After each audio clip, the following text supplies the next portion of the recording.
Hi sir, welcome to our channel. Present మనతో పాటు దాము బాలాజీ గారు, సీనియర్ జర్నలిస్ట్, వారితో ఒకసారి మాట్లాడదాం. నమస్కారం సార్. సార్, కొన్ని వారాలుగా నడుస్తున్న ఇరాన్ అమెరికా వార్కి ఇప్పుడు ఎండ్ పలకాలన్న ప్రయత్నంలో భాగంగా రెండు దేశాల మధ్య పీస్ టాక్స్ మొదలయ్యాయని చెప్పేసి వార్తలు వస్తున్నాయి సార్. మరి పీస్ టాక్స్ లో అటు ఇరాన్ డిమాండ్స్ ఏమున్నాయి, అమెరికా డిమాండ్స్ ఏమున్నాయి, మరి ఎవరు చేస్తున్నారు, మరి ఇది ఎండ్ పలికే అవకాశం ఏమైనా కనిపిస్తుందా? ఈ పీస్ టాక్స్ ఇప్పుడు ఉన్న పరిస్థితుల్లో వర్కౌట్ అయ్యే అవకాశాలు ఉన్నాయా సార్? మామూలుగా యుద్ధం జరిగి ఇది 4వ వారంలోకి వచ్చేసింది. సో 3 వారాలు అయిపోయింది. కొద్ది రోజులు ఉంటే నెల రోజులు అయిపోతుంది. 28కి 1 మంత్ కంప్లీట్ అవుతుంది. ఈ నేపథ్యంలో 2 పరిణామాలు మనకు కనపడతాయి. ఒకటి, యుద్ధం మరింత పెరుగుతుందా అన్న అనుమానాలు ఎక్కువ ఉన్నాయి. రెండవదేమో బ్యాక్ ఎండ్ ఛానల్లో పీస్ టాక్స్ కూడా మొదలయ్యాయి అని చెప్తున్నారు. అంటే ఇరువైపులా ఇటు అమెరికన్ క్యాంపు, ఇటు ఇరానియన్ క్యాంపు నుంచి మధ్యలో చర్చలు కూడా మొదలైనాయి బ్యాక్ ఎండ్ అనేది నిన్నటి నుంచి వార్త చాలా పత్రికలు రాశాయి. అంటే ఈ ఆల్రెడీ డిమాండ్స్ కూడా వైరల్ అవుతున్నాయి. ఇందులో అసలు పీస్ టాక్స్ కి ఛాన్స్ ఉందా, లేకపోతే యుద్ధం ఇంకా పెరగచ్చా, ఈ పీస్ టాక్స్ లో ఎవరి స్ట్రాటజీ ఏంటి, ఎవరి డిమాండ్స్ ఏంటి, వీటికి ఒక మిడిల్ గ్రౌండ్ వచ్చే అవకాశం ఉందా లేదా, ఈ విషయాల గురించి మనం మాట్లాడదాం. సో పీస్ టాక్స్ లో ప్రధానంగా అమెరికా డిమాండ్స్ ఏంటంటే, ఒకటి జీరో యురేనియం ఎన్రిచ్మెంట్. వాళ్ళు చెప్తున్నది ఏంటంటే, యురేనియం నిల్వల్ని మీరు పెంచుకుంటూ ఉన్నారు, అవి న్యూక్లియర్ వెపన్స్ గా తయారు చేయడానికి మీరు ప్లాన్ చేస్తున్నారు అనేది నెంబర్ 1. ఇది అందువల్ల యురేనియం నిల్వలు ఏ రకంగానూ యూజ్ చేయకూడదు. రెండవది, ఆల్రెడీ ఉన్న యురేనియం నిల్వల్ని ధ్వంసం చేయాలి, ఎలిమినేట్ చేయాలి. మూడోది, IAEA అంటే ఇంటర్నేషనల్ ఆటమిక్ ఎనర్జీ ఏజెన్సీ మీ దేశంలోకి వచ్చి ఇవన్నీ కూడా పరిశీలించడానికి మీరు అనుమతి ఇవ్వాలి. అంటే ధ్వంసం చేశారా లేదా ఇవన్నీ దానా దూరంలోనే మీరు చేయాలి.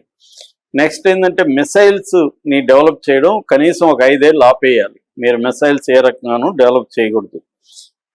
ఆరోది వచ్చి, ప్రాక్సీ ఏజెన్సీలు ఉన్నాయి. ఇటు హిజ్బుల్లా కానీ, హౌతీలకు కానీ, తర్వాత హమాస్కి కానీ, లేకపోతే ఇరాకీ సిరియా మిలిటెంట్స్కి కానీ మీరు హెల్ప్ చేసి వాళ్ళని పెంచి పోషించకూడదు.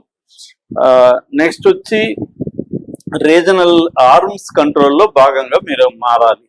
ఆర్మ్స్ అనేవి పెంచుకోకూడదు, దానికి మీరు ఒప్పుకోవాలి. నెక్స్ట్ వచ్చి, ఈ స్ట్రైట్ ఆఫ్ హార్మోజ్ జలసంధిలో మీరు తప్పుకోవాలి పక్కకి.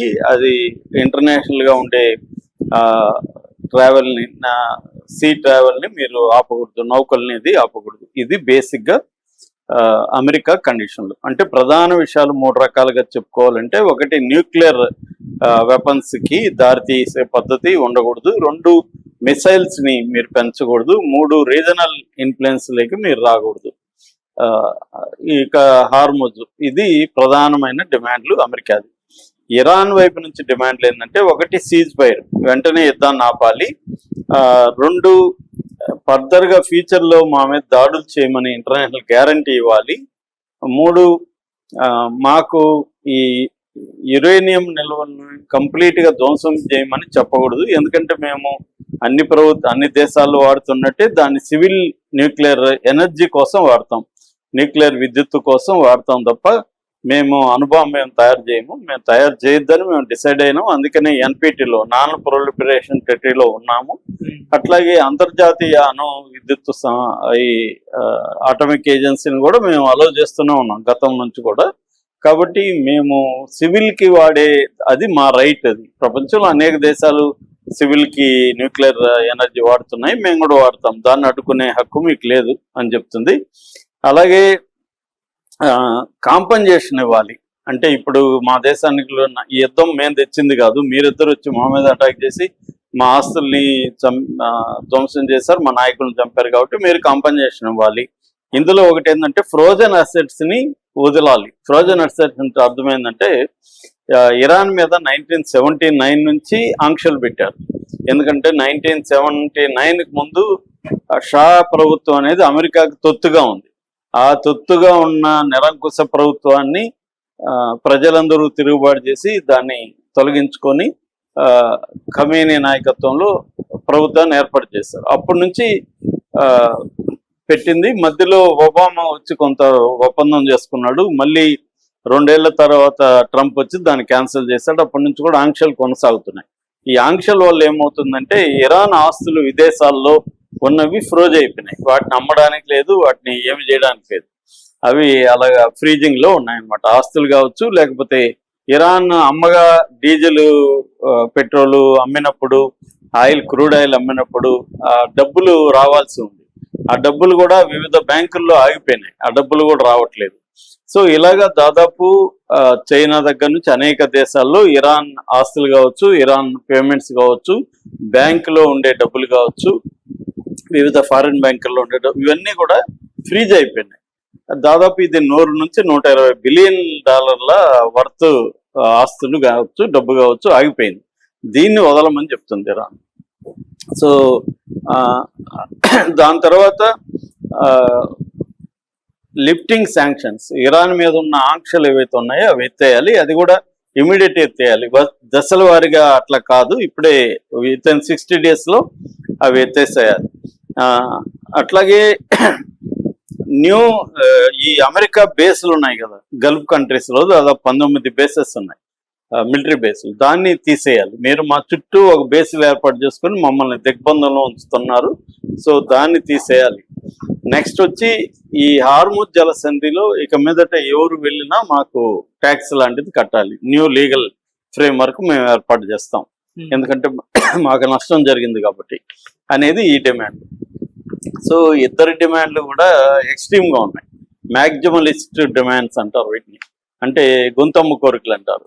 ఇద్దరు గొంతమ్మ కోరికలు కోరుతున్నారు కాబట్టి ఇప్పటికిప్పుడు ఒక మిడ్ పాయింట్ వచ్చే అవకాశం లేదు ఈ గొంతమ్మ కోరికల్లో. ఎందుకంటే నేను అమలు చేయనిది నువ్వు చెప్తున్నావు, నువ్వు అమలు చేయనిది నేను చెప్తున్నావు, ఎలా సాధ్యం అవుతుంది? శాంతి చర్చలు జరుగుతుంటే పట్టు విడుపులు ఉండాలి. ఆ పట్టు విడుపులు రావాలంటే ఇద్దరు వైపును కూడా స్ట్రాంగ్ బలాలు ఉండాలి. ఒకరు బలహీనంగా ఉండే, ఒకరు బలంగా ఉండే వాళ్ళ మధ్య చర్చలు ఎప్పుడు కూడా అణచివేత రూపంలో ఉంటాయి. నాకు భయపడి నువ్వు నాతో నేను చెప్పింది వినాలి తప్ప ఇద్దరికి ఈక్వల్ గా జరగదు. ఇరాన్ ఈసారి అలా ఒప్పుకోవడానికి రాదు, సిద్ధంగా.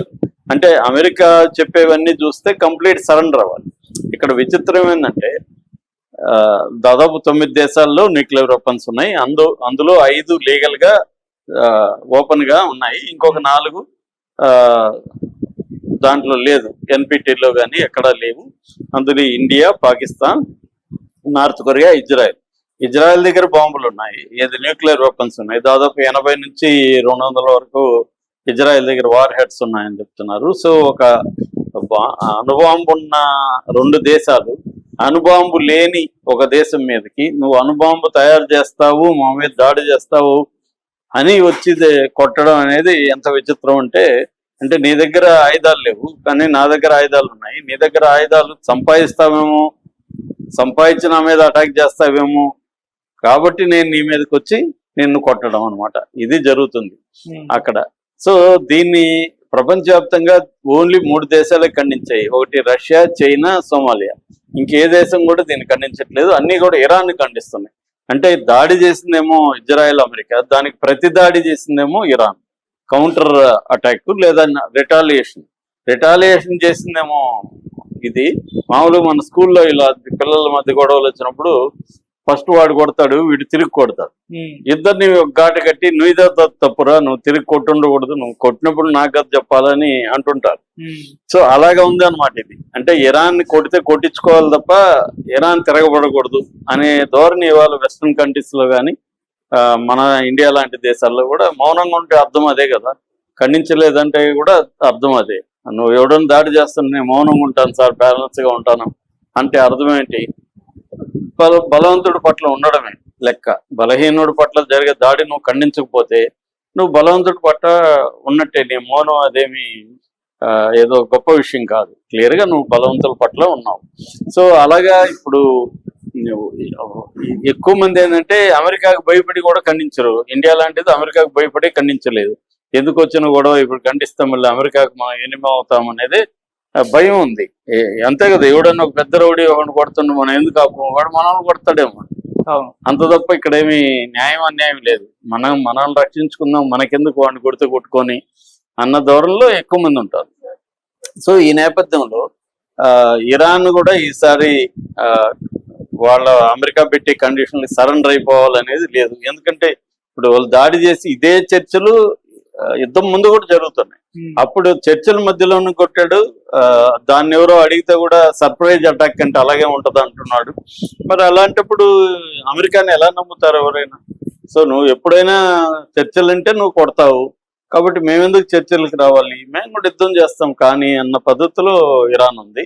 కాబట్టి ఇప్పటికిప్పుడు చర్చలు అయితే మొదలయ్యాయని చెప్తున్నారు బ్యాక్ ఛానల్స్ లో, కానీ ఆ చర్చలు కొలిక్ అయితే రావు. ఎందుకంటే చర్చలు జరుగుతుంటే ఇంకొక పక్క 2 షిప్పులను పంపించి దాదాపు 5,000 మంది మెరైన్స్ ని పంపిస్తున్నాడు.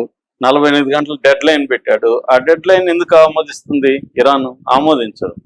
ఓకే, అటాక్ చెయ్యి, మేము గల్ఫ్ దేశాలను అటాక్ చేస్తాం, ఇజ్రాయెల్ని అటాక్ చేస్తాం కానివ్వని వీళ్ళు కూడా చెప్తారు. సో యుద్ధం అనేది ఇప్పుడే ఆగే పరిస్థితి అయితే కనిపించట్లేదు. Okay sir, thank you so much.